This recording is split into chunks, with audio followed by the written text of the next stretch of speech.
La idea de este panel es establecer una conversación sobre las intersecciones entre un contexto amplio que tiene que ver con la recuperación tras desastres, el impacto de los desastres, que va a estar a cargo de nuestra compañera Natacha. Perby nos va a hablar un poco de cómo construimos poder y de esos movimientos sociales que en medio de lo que está ocurriendo, y entonces a mí me toca la tarea de contextualizar en el caso de Puerto Rico. Así que si Natacha, ¿quieres comenzar? Sí, claro, espero que me puedan escuchar. He tenido, como muchos de nosotros, un poco de dificultad en conectarme con la señal, así que por favor, ten un poco de paciencia conmigo, pero es un verdadero placer estar en este espacio, estar con ustedes, estar otra vez con Ayuda Legal, con quien he tenido pues la gran dicha de poder colaborar a través de estos años, desde su inicio, y estoy sumamente pues agradecida por este espacio y la conversación de carácter transnacional que se va a dar hoy, porque en realidad que estos son fenómenos universales. Me gustaría empezar en primer lugar a hablar de por qué los desastres que son de naturaleza política, que sabemos eso, independientemente de si son naturales o artificiales, que hasta eso, ¿verdad? También incluye lo natural, pero siempre, siempre se trata de quién vive y quién muere. O sea, que los desastres son resultado de las políticas de la muerte. Y las políticas hicieron o hacen posible que estos desastres existan, ¿no? En fin, son catástrofes obvias como un huracán, un terremoto, pero también no tan visibles como es la desigualdad, la corrupción o el desmantelamiento intencional de nuestras instituciones sociales y políticas.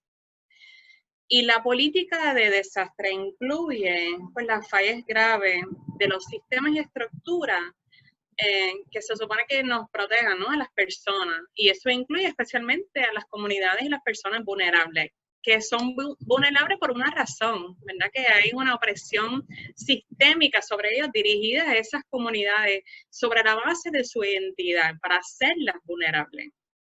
Y esa también es una elección política. Estos fenómenos a gran escala que dan forma, o sea, los desastres naturales, y yo pues lo pongo entre comillas porque sabemos que hasta natural no es tan natural. Son los mismos fenómenos que existen con y entre nosotros mucho antes de estos desastres. Estos fenómenos que estamos viendo pues no nos predicen de quiénes nos estamos convirtiendo, a quiénes nos estamos convirtiendo, nos revelan quiénes somos y nos advierten sobre las consecuencias de alejarnos demasiado de nuestra condición humana. Los desastres destapan estas políticas de muerte que ya existían y nos ponen al descubierto pues, los profundos defectos estructurales que existían mucho antes y que hicieron posible la desigualdad que ya queda destapada y las condiciones precarias para tantos durante tanto tiempo. No necesariamente creen, sino que exponen lo que nosotros ya hemos creado o lo que hemos permitido que se cree en nuestro nombre, bajo con nuestra hasta complicidad o nuestro silencio, que para que algunas personas se sientan más seguras a expensas de la vida de otros. Por eso son también políticas de muerte. Y Puerto Rico ha sido durante mucho tiempo un lugar de desastre. Tanto como ha sido igual un lugar de resistencia y de vida, pero los numerosos desastres depredadores de capitalismo que promueven pues las políticas que criminalizan la pobreza y a los pobres, que no es lo mismo, que privilegian, ¿verdad? Las ideas, la riqueza, los recursos, los chats que se mantienen en el ámbito privado y en manos privadas, y el saqueo empresarial de nuestro país, nuestros países. Pero la convergencia del estallido de desastres en Puerto Rico, que aún continúa y por lo que se va a continuar, no fue nueva para quienes ya han sido los autores intelectuales o que se han beneficiado de estos desastres. Y siempre, siempre hay quienes observan y se benefician de las crisis y de los desastres. Porque así es que funciona la política de muerte. O sea, ellos ven cómo esas políticas en algún momento lo va a favorecer, pues matando siempre, dejando cadáveres de camino y asegurando, no necesariamente que tendrá una vida más larga, pero sí más rica, a la expensa de otros.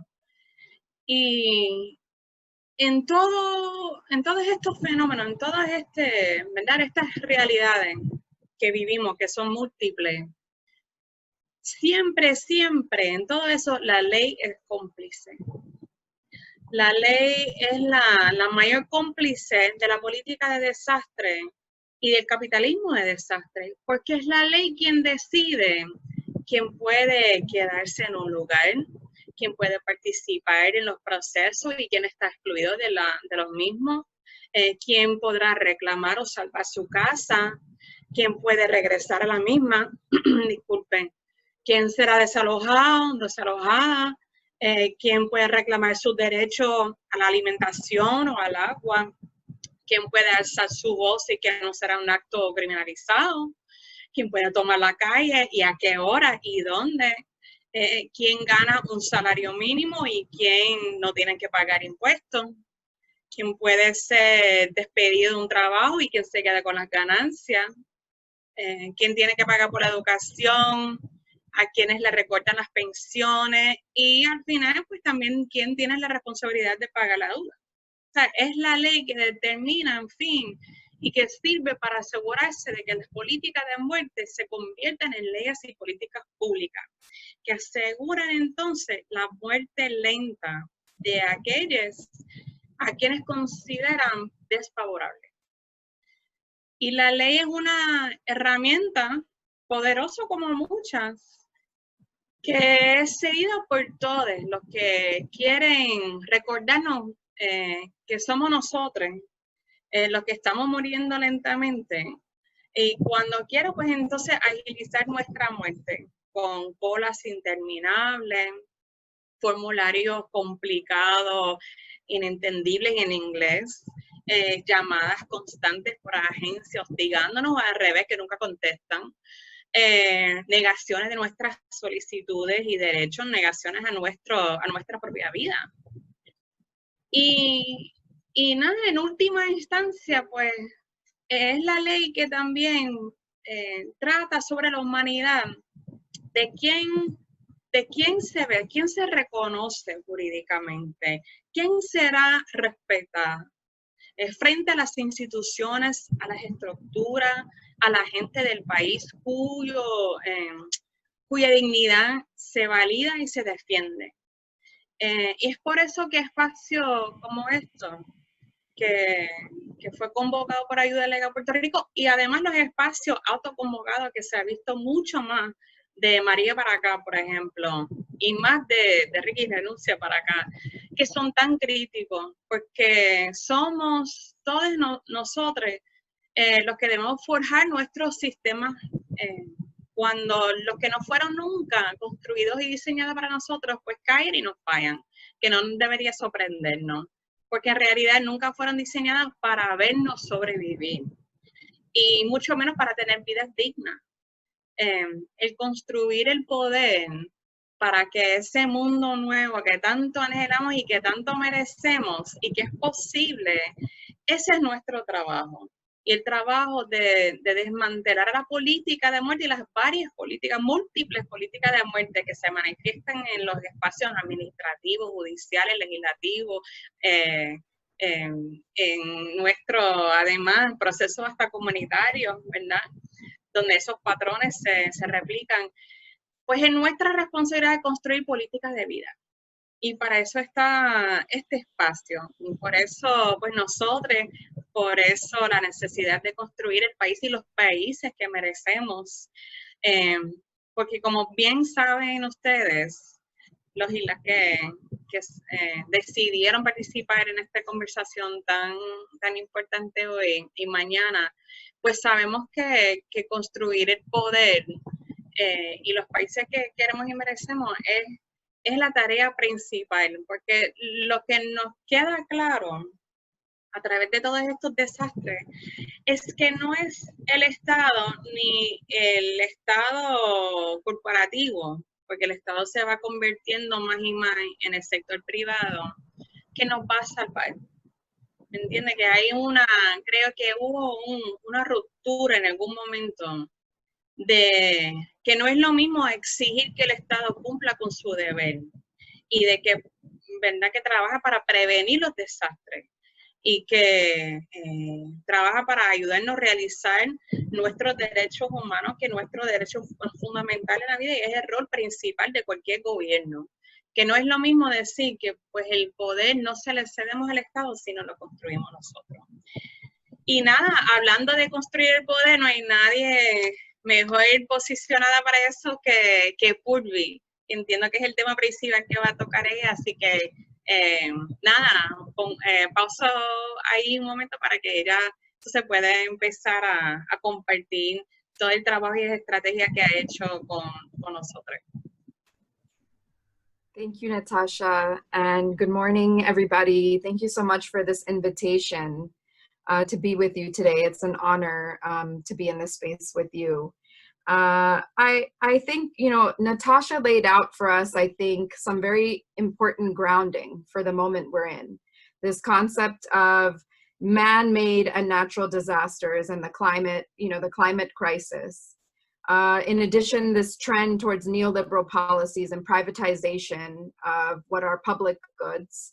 And in addition, this idea of disaster capitalism, that, you know, in these moments, what happens is an attempt to, you know, take land resources and return them back to elites, or continue their ownership of elites. And I think it's always very helpful for me when we think about a moment like the moment we're in, which is a very important moment, right? We're in a moment of both long-standing crisis and emergent crisis. We have, you know, 30 million people that are slated for eviction. We have, you know, the climate crisis that is putting natural disasters, you know, everywhere from Bangladesh to Cape Town to Puerto Rico to Florida. And we also have a crisis around coronavirus and the pandemic, and all of the implications, as Natasha was saying, about broken systems. We have all these broken systems, and all of those contradictions are coming up. You know, social scientists that I've spoken to that study hundreds and hundreds of years of social movements say that in this moment, the amount of social unrest we see in the world today parallels only the fight against fascism in the 30s and 40s. So when I learned that, that was a very powerful insight for me, that, you know, we see this moment of crisis and oppression, but we also don't realize it's one of the biggest moments of resistance as well. You know, when we think about crisis, you know, there's a lot of folks that have written about crisis and how do we understand crisis. And I think there are two things that happen in crisis, and Puerto Rico knows this very well. First, there's a crisis in which the material conditions, I think, create a crisis of legitimacy of the current power, right? When we can't get food and we can't get shelter, and, you know, people are stealing money that's meant for people, electricity can't get turned back on, elections are botched, we have a crisis of legitimacy of the status quo. And that, in many times in history, that's been an opportunity for those of us that are progressive to build our movements to say, yes, the current system, the current status quo doesn't work for us, and we want something different. And that's a powerful opportunity. But crisis also has a danger to it as well. Crisis is also an opportunity for the right wing, for people with an elite agenda to continue using this moment to advance their agenda. And disasters have shown us that over and over again. And so I think that this is a time really for contention of ideas, and contention of what is the way we want to be, what is the way of being we want for our societies.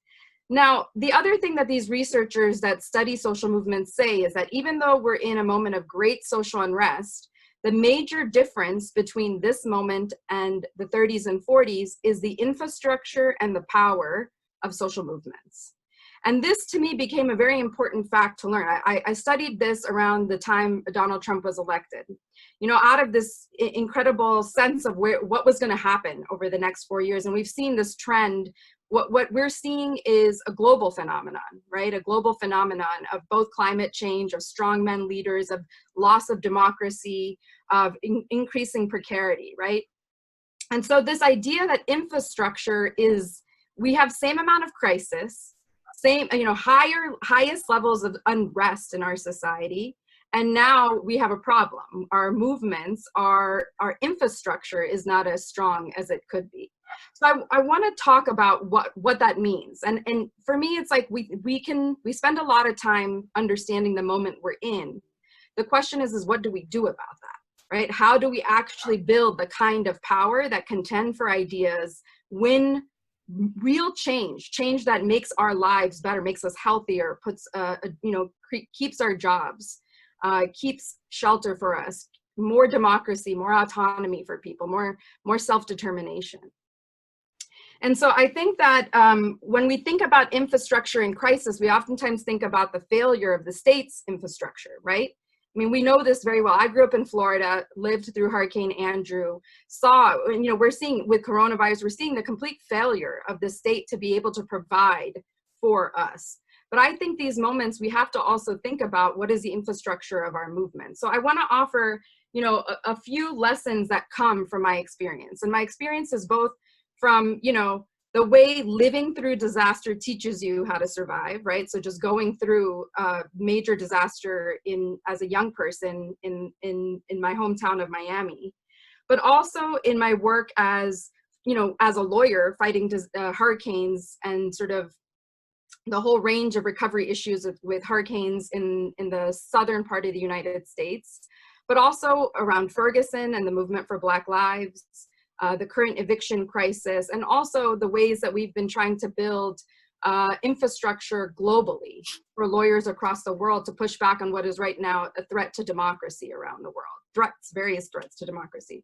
So I think there's 5 lessons that I have that I'd like to offer today. The first and foremost is we have to invest in building our own infrastructure. Now, what does that mean? That means that chaos pulls us apart, and the chaos of disaster pull us apart, and they also put us in a very reactive mode. And when you study any type of trend of fascism or authoritarianism, that's keep the people in chaos and instability, and that makes us very reactive to their agenda. And that's real. Like, we're trying to make sure our people survive. But I think what's really important in moments like the one we're in is to think about a division of labor inside our movements. What happens, and I've experienced this myself in doing a lot of rapid response work, is that we all end up moving towards rapid response work, which of course, it's not a joke, it's about real survival. But when that happens, we end up not having enough people that are working towards medium-term strategies and long-term strategies. And if you've done crisis work, it's very hard to do all of that at the same time. And so my encouragement is to think about infrastructure as having different roles for different parts of the movement, and expecting that we're not going to all be putting out the same message. We're not all going to be articulating the same vision, but part of that diversity of infrastructure is what allows us to survive the crisis moment. I want to say in that, you know, Natasha spoke about law, right? And law and existing system atomizes problems. It says all of us are in this, we may have all lost our homes, but the law says the reason why what you're going through is different than what you're going through. And movements collectivize problems. And so I think this piece of really investing in our movements and how they take away the way that the system says we're all in different situations, and puts us, because that's what happens when we're fighting for our individual benefits, right? I need rental assistance, or I need a disaster benefit, or I'm having a particular problem. Those are very real problems for individual people. But if we just look at that, it will pull us apart. So thinking about how we can focus on collectivizing our understanding of the problem and the solutions. The second thing I would say is building a bigger we. This idea that in moments of crisis, the opportunity we have is to actually connect the dots between what different people are experiencing, right? So, you know, when we look at the crisis of police violence in the United States, what is the connection to that and climate change? Or when we look at a democracy, right? If 30 million people lose their homes, my guess is that's going to have an impact on our elections because voters can't identify or confirm their addresses, right? So I think this moment of what seems like people are experiencing very different things, but the more we can in our movements in moments like this, help people understand why we are a bigger we, that we are actually facing similar phenomenons, and they are just symptoms that are impacting our communities, right? So the issues of low-wage workers is not separate from the issues of young people facing police violence is not separate. So this idea of building a bigger we. The third thing is really moving towards interdependence versus individualism. And I talked about this, but you know, we're in this complex moment where we're both critiquing the role of the state, and the alternative that has been presented when we critique the state is the private sector.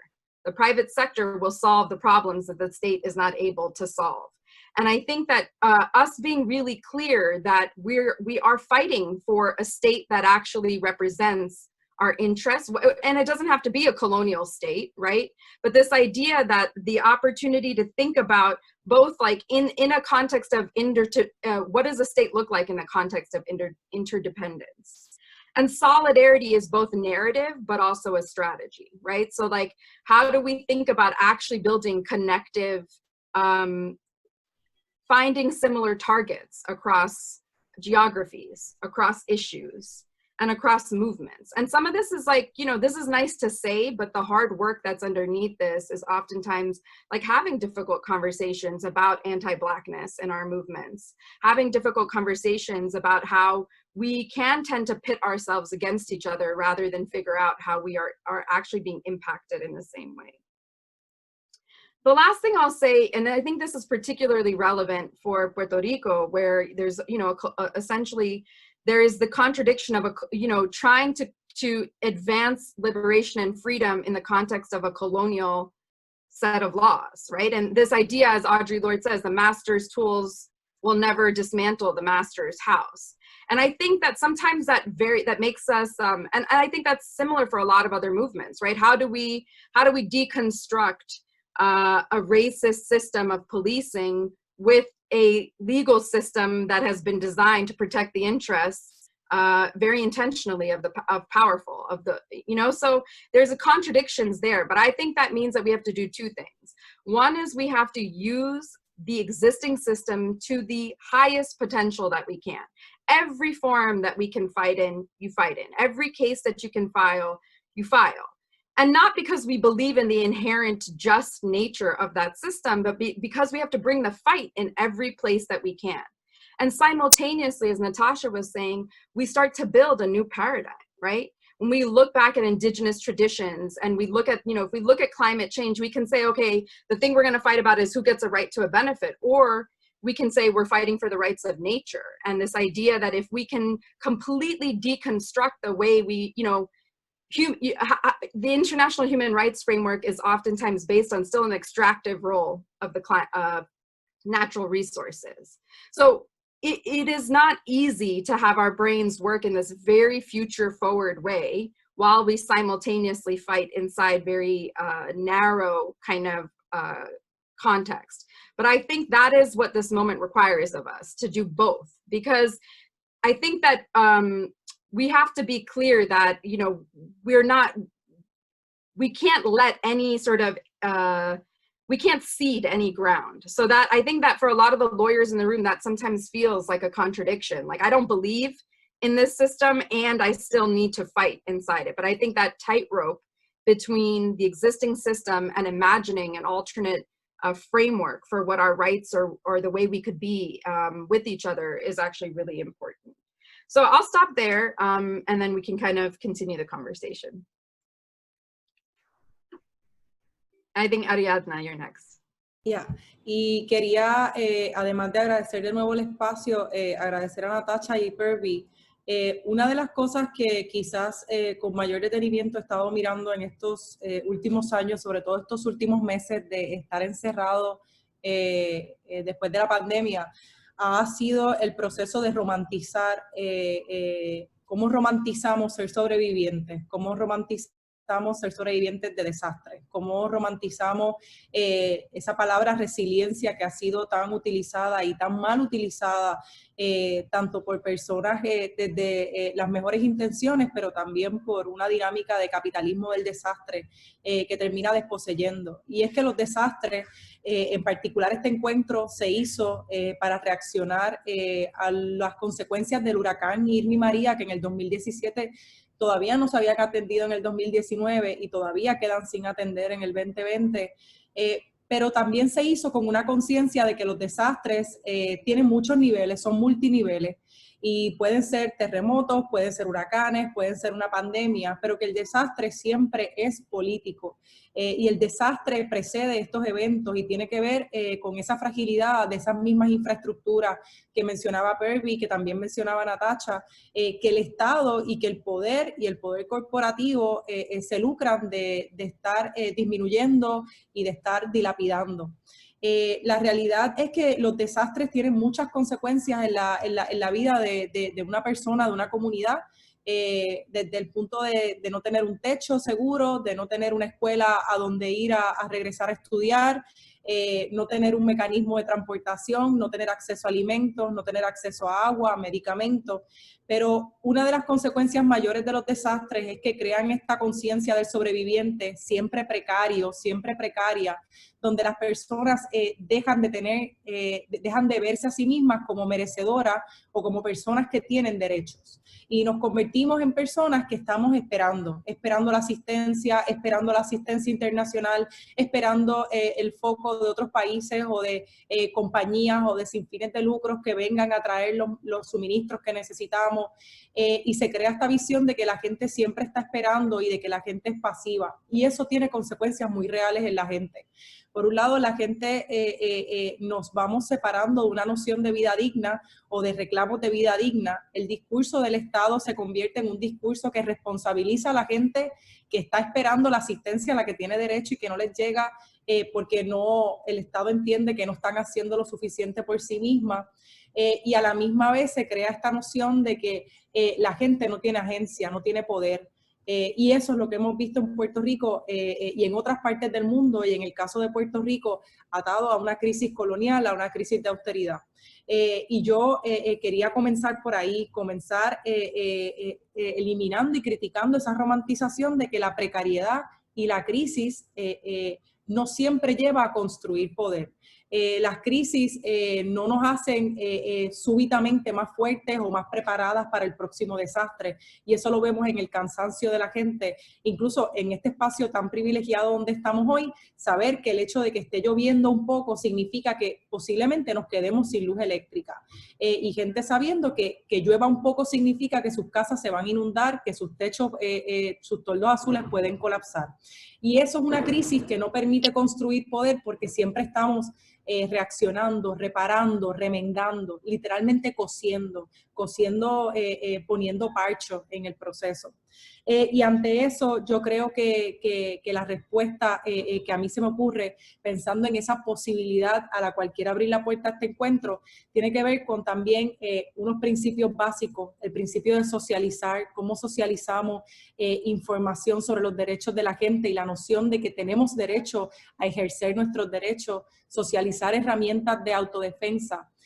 Ahorita, por ejemplo, Natacha hablaba de esa ley que siempre es violenta y es la ley ciertamente la que legitima el discrimen, legitima la colonia, y todo proyecto de socialización de herramientas, todo proyecto de socialización de espacios de poder tiene que partir de un reconocimiento de que la violencia es la que muchas veces decidió primero cómo se distribuyó ese poder, y hay que enfrentar y reconocer y aceptar ese espacio de violencia para poder transformarlo. Y parte del trabajo, ¿verdad?, que estamos haciendo mucho tiene que ver con eso, socializar la educación legal, socializar la educación legal para abogadas y abogados que se quieren sumar a esfuerzos de abogacía de movimiento, socializar esos formularios tan complejos, ese conocimiento técnico y de nuevo las herramientas de amo, como se dice, ¿verdad? Pero las herramientas de la persona esclavista no nos pueden llevar a la liberación, pero podemos tratar de hacer trampa y socializar lo más que podemos, quitando un poco, tratando de erosionar ese poder como se pueda. El segundo principio que a mí se me ocurre en estos momentos tiene que ver con sostener. Y sostener significa con cómo amplificamos y desarrollamos capacidad y ayudamos a que otras personas desarrollen capacidad para que crezcan. Yo soy una persona y siempre he dicho que ayuda legal, por ejemplo, no es un proyecto a perpetuidad, y se lo he dicho a donantes y se lo he dicho a colegas y lo digo siempre internamente, porque la perpetuidad nos da un espacio de comodidad, pensar que el proyecto se logra porque de momento se crea un espacio, sea un espacio de movimiento, sea un espacio de activismo, sea un espacio organización como el caso de ayuda legal, sino que es un proceso como deben ser todos esos otros espacios, semilla, para poder generar capacidad para que si mañana este proyecto cierre, la gente que hoy es parte de Ayuda Legal Puerto Rico o la gente que somos parte de X o Y movimiento tengamos las herramientas para poder hacer, para poder construir poder en otros espacios. Y eso también tiene que ver, sostener con un poco lo que hablaba Perby ahora al final, de la manera en que rendimos cuentas, nos rendimos cuentas mutuamente, es decir, nos rendimos cuentas linchándonos internamente o si rendimos cuentas siempre pensando en cómo la gente es capaz de reparar, cómo la gente es capaz de sanar y cómo podemos sanar como grupos también para que sean sostenibles todo este tipo de esfuerzos, sobre todo en tiempos de desastre, donde una de las cosas que hace la precariedad es que nos quita números, porque la gente muere, porque la gente se agota, porque la gente se quema, pero también porque la gente somos cada vez o muchas veces tenemos esta impresión de que siempre somos las mismas personas en los mismos grupos haciendo esfuerzo y eso tiene que ver también, ¿verdad?, con el reto que es sostener esto. Y por último, transformar. Y transformar tiene que ver con que, de nuevo, aunque reconocemos el poder que se crea y el poder que tienen las comunidades, por ejemplo, que reemplazan sus propios techos, también tiene que ver mucho ese poder de transformación con reconocer que el Estado tiene la responsabilidad primaria de responder y de proteger los derechos humanos y que la autogestión es muy importante, pero nunca puede ser una razón para eliminar ese espacio de denuncia y de exigencia ante el Estado, porque el Estado tiene que responder. La gente y nosotras, y hablo desde mí, seguimos esperando que un día el Estado responda y la mejor prueba de eso es que todavía nos indignamos cuando no lo hace y es porque hay una expectativa no cumplida. Y esa expectativa no cumplida, yo la miro en términos, ¿verdad?, de ese espacio de derechos humanos que debe ser reconocido y debe seguir siendo exigido. Y por último, quería terminar hablando, ¿verdad?, que una de las cosas que siempre es bien importante romper ante esto, ¿verdad?, es entender el cansancio y validar ese cansancio que tenemos muchas veces, de nuevo, de estar en un espacio como este hablando de los mismos temas, porque siempre el momento es urgente y porque siempre la violación está presente. Y entender, ¿verdad?, esa premisa de que ante el cansancio queremos solidaridad y que ante el agotamiento la receta es acompañamiento. Y eso, como decía Perby ahora al final, hablaba, ¿verdad?, de los roles. Tiene que ver con que todas las personas tienen un rol. Hay personas en este espacio hoy que el rol que tienen es de apoyar con recursos a las organizaciones que van a estar escuchando aquí durante estos espacios y es bien importante asumir ese rol porque sin recursos es muy difícil poder mover espacios de justicia social. Hay personas que su rol aquí es amplificar, hay personas que su rol aquí es poder seguir desarrollando la capacidad para que en sus comunidades puedan desarrollar mejores estrategias de mitigación, mejores estrategias para poder accesar el derecho a la vivienda digna. Y esos roles son importantes mencionarlos, siempre reconociendo espacios de privilegio, pero también reconociendo que si no nos tenemos colectivamente y caemos en la trampa del Estado ante desastres, que es la lucha por la sobrevivencia, es muy difícil que podamos abrazar esos roles y realmente hablar de algún tipo de posibilidad. Y de nuevo, la posibilidad lo que requiere es mirarnos y nombrarnos y reconocernos y validar también el trabajo que se ha hecho y el trabajo que se puede hacer, aun cuando el desastre no cesa.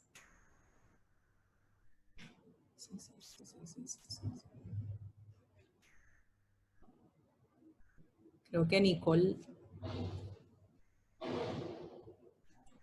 o Perby por aquí.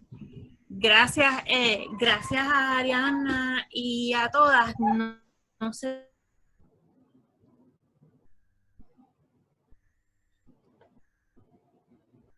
finalmente... Creo que Nicole está teniendo problemas. Madeline no pudo regresar, ¿verdad? Natacha y Perby, no sé si quieran reaccionar, porque creo que Nicole... Tenemos 5... Sí, o no. Parece que Nicole está teniendo algunos problemas, un problemita de conexión, como todos. No sé cuánto tiempo nos queda para ver si hay preguntas. He visto muchos comentarios, pero no sé si hay 5 minutos. A lo mejor hay preguntas en el chat o no sé si hay un Q&A ahí abajo, para poder entonces aprovechar de poco tiempo que nos queda para responder directamente a las preguntas si es que hay. Y las personas se pueden quitar el mute a sí mismas, así que si alguien quiere hacer una pregunta, puede tomar ese primer turno. Ariadna, saludos. Te habla Marta. Sí, saludos Marta. Sí, saludos. Nada, te quiero felicitar quiero felicitar a la asistencia legal por lo que está, por este seminario. Pero tengo una preguntita. Tú hablaste de 3 elementos, pero el primero no lo pude captar. El segundo era sostener y el tercero era transformar. ¿Cuál es el primero? Socializar. Socializar. Socializar, Okay. transformar. Y lo otro que tengo que decirte es que me quedé anonadada con lo que dijiste sobre el romanticismo versus, el concepto de romanticismo versus resiliencia. Eso es un tema bien profundo que se debería tocar en algún momento porque dijiste cosas bien interesantes. Me volaron la cabeza, te lo tengo que decir. Gracias, Marta. ¿Me escuchan ahora? Sí. Pues estoy en el teléfono ahora porque efectivamente finalmente me traicionó a mí el internet. Tenemos como 3 minutitos antes de la próxima sesión. Gracias por esa intervención y nos gustaría saber si hay alguien más que le gustaría hacer una pregunta a Ariadna, a Perby o a Natacha. Que nos avise por el chat para quitarle el mute. Si quieren hacerla, también la pueden hacer por el chat. Hay una pregunta aquí para Perby de María Olga. Yeah, Sí. Perby. Okay, go ahead. I need someone to interpret it in the chat, but meanwhile, I just wanted to say one thing while I'm waiting for that interpretation. I think there is just so much power in learning from the stories of how across the world people are responding to crisis and particularly disasters. And one of the stories that I heard from New Orleans is, you know, this idea that we can anticipate that what happens, right? Like if we understand the mechanism of disasters and how, you know, first the state is not responsive, we make demands, then there's an influx of resources that end up going to particular people and they split us apart. I mean, they have this very powerful concept that a lawyer there, Colette Pichon-Battle, had really helped structure, which was an agreement, a formal agreement that any money coming into the community would have to go through a centralized process. And that idea of like anticipating, you know, there's a playbook for what comes at us in these moments. And I think what Ariadna was saying really resonated with me, that, you know, we have to create spaces for healing, for transformation, for inventing the new ways we want to be. And then we need to think about how to structure that vis-a-vis our opposition, which are intentionally going to try to split us apart and have us fight with each other and have us not be able to find our way to stick together. So, I mean, I think this idea, a lot of how I think I learn, and I think many of us might learn, is just simply by, like, there is no easy way to handle the conditions coming at us. And just being able to truly learn from the creative ways people, not only in other parts, like across the world, are dealing with moments like this. So I just want to offer that, and really am grateful for the conversation. And I didn't see a translation, but maybe Natasha or Ariadna, you have a final comment you want to make.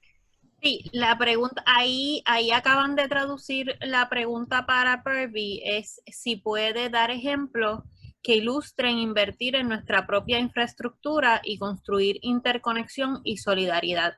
Entonces, quería añadir... I can put my answer in the chat so the other speakers can have a moment to close. Claro que sí. Entonces, vamos a darle un poquito más tiempo porque hay muchas personas mandándonos preguntitas y queriendo hacer comentarios en el chat. Natacha, ¿tú quieres reaccionar también? Natacha, no sé si está pidiendo un turno. No. No, pero escuchándolas, que siempre pues me hace reflexionar un poco más. Primero, yo creo que y un poco quizá en responder la pregunta de María Olga, aunque no dirigida a mí, que hay algo en lo que ustedes dijeron, en esto de, ¿verdad? de construir el poder, de invertir en nuestros propios procesos y sistemas y comunidades, de retomar el poder, que puede quizás a veces sonar un poco, no sé, alejado de nuestra realidad. Y lo que quiero decir con eso es, y sobre todo en muchas comunidades, sobre todo en Puerto Rico, es que no estamos hablando de nada que ya no existe. Son herramientas y conocimiento y sabiduría que ya tenemos y tenemos a nuestro alcance. Y muchos de ustedes, de nosotros, ya lo estamos haciendo a diario, que no es nada lejano a nuestra realidad, a nuestra capacidad, a nuestra destreza ni nada, ¿verdad? Que a lo mejor es precisar un poco cómo se verá, cómo se haría, ¿verdad? Pero no es nada que ya no está en nosotros, ¿me entiendes? Así que me imagino hoy y mañana se va a compartir muchas tácticas, muchas estrategias, un poco de lo que nosotras empezamos hoy, muchas ideas brillantes seguramente, pero también que siempre tengamos en mente y que lo tengamos claro, que como aquel viejo refrán, que aquellas que esperábamos somos nosotros. Y que nosotros somos los y las que a diario estamos construyendo el país que queremos y que merecemos. Que no nos abrume la tarea. Yo estoy de acuerdo con eso que habla Natacha y yendo a eso también, a lo que Purvi decía, también tiene que ver con el espacio de posibilidad y pensar, como dice una compañera poeta, que la esperanza es audaz y apostar a la audacia de la esperanza también y la audacia de los movimientos y la audacia de la gente que está construyendo también como una estrategia para complementar la rabia y la indignación con táctica y estrategia, como decía Benedetti, y vamos desde ahí construyendo.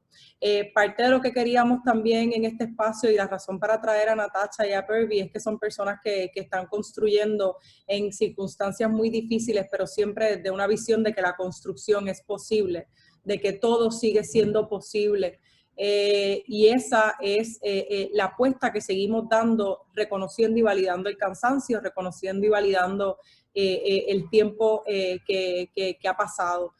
Puerto Rico está en un momento de deuda y uno de los tropos, una de las cosas que con más frecuencia se habla es que nosotras y nosotros les debemos a un montón de gente todo. Le debemos a los buitres, debemos nuestras casas, debemos la escuela, debemos paciencia al gobierno, debemos confianza a pesar de la corrupción.